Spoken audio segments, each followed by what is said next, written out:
बिस्मिल्लाहिर्रहमानिर्रहीम। हमने exercise 5.4 solve कर ली थी। आप की इंफॉर्मेशन के लिए जो आपके पास न्यू बुक आई है अभी 2025 में, उसमें एक्सरसाइज के क्वेश्चन में कुछ चेंजिंग हैं।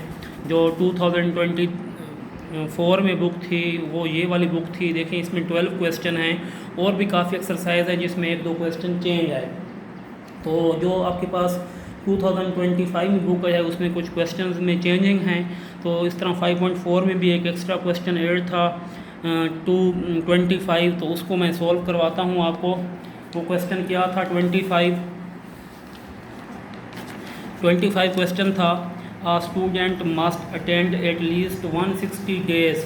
एक स्टूडेंट है जिसने कम अज़ कम 160 दिन स्कूल आता है, बट नॉट मोर देन 200, मतलब 200 डेज से वो ज़्यादा स्कूल नहीं आता। 200 मतलब 200 डेज वो स्कूल आता है। In a school year to meet attendance requirements. Write an inequality, ये इसकी अटेंडेंस थी, आपने इनइक्वालिटी एक राइट करनी है। Second, if a student attend 150 days, student 150 दिन स्कूल आता है। 190 days, 206 days, do they meet the attendance requirements, क्या वो इस अटेंडेंस रिक्वायरमेंट्स को सेटिस्फाई करता है, इसको मीट करता है। तो ये क्वेश्चन मैं सॉल्व करवाऊंगा। तो इसके सलूशन में सबसे पहले तो आप लेट करेंगे। लेट क्या करेंगे? हाँ, नंबर ऑफ डेज आप लेट करेंगे। Let the number of days attended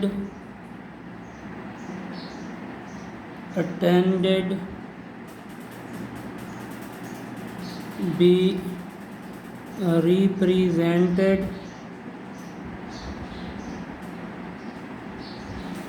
by X। Number of days attended by represent by X। Requirements क्या हैं?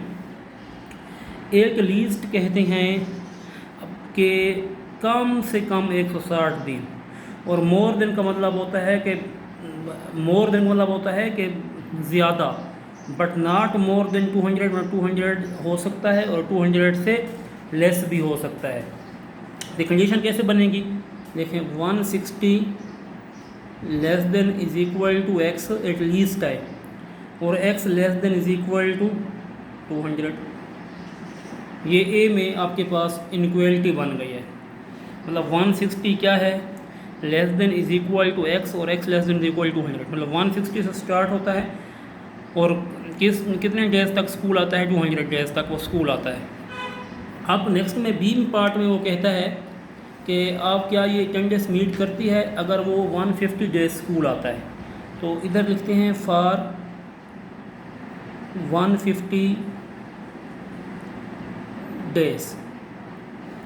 तो मैं रफ वर्क में इधर करता हूँ, ये रफ वर्क है, ठीक है, रफ वर्क। देखें, इधर मैं लिख सकता हूँ 160। अब x को हमने डेज कहा हुआ था, तो यहाँ x पर क्या पुट करूँगा? 150 less than is equal to 100। देखें, 160 तो लेस देन 150 आ रहा है, हालांकि 160 तो ग्रेटर है। नो, मतलब यहाँ मैं लिख सकता हूँ कि जो 150 है ना वो लेस देन है किससे? 160 से। मतलब ये वाली कंडीशन यहाँ पर सेटिस्फाई नहीं हो सकती, ठीक है। तो मैं लिखूँगा डज नॉट मीट अटेंडेंस, ठीक है, डज नॉट मीट, ये रिक्वायरमेंट्स को 150 मीट नहीं कर रहा। ओके। सेकंड आपके पास क्या है? 190 डेज, ठीक है। तो फॉर 190 डेज, अब देखिए मैं यहाँ लिखूँगा, ये सारा रफ वर्क है। देखें 160 ये वाला, फिर less than is equal to क्या लिखूँगा? 190 less than is equal to 200। तो ये सेटिस्फाई करता है। देखो 160 लेस है 190 से, और 190 किससे लेस है? 200 से। तो 160 less than is equal to 190, और 190 less than is equal to 200। तो they meet the attendance, they meet the attendance. तो ये ट्रू है, ये अटेंडेंस को मीट करता है, यस। ठीक है, ये क्या था, नो। फिर है फॉर 206 डेज। देखो 160 तो less than is equal to x की जगह क्या पुट करेंगे, 206 लेस देन इज इक्वल 200। ये तो लेस है लेकिन ये तो ग्रेटर है, ऐसे है ना, ये वेट भी नहीं करता, मतलब 206 तो ग्रेटर है किससे, 200 से। तो इसका मतलब ये हुआ दे नॉट मीट अटेंडेंस। तो इसका मतलब है नो। ये आपके पास क्वेश्चन था 13 और ये हमने चेक करना था, ये चेक हो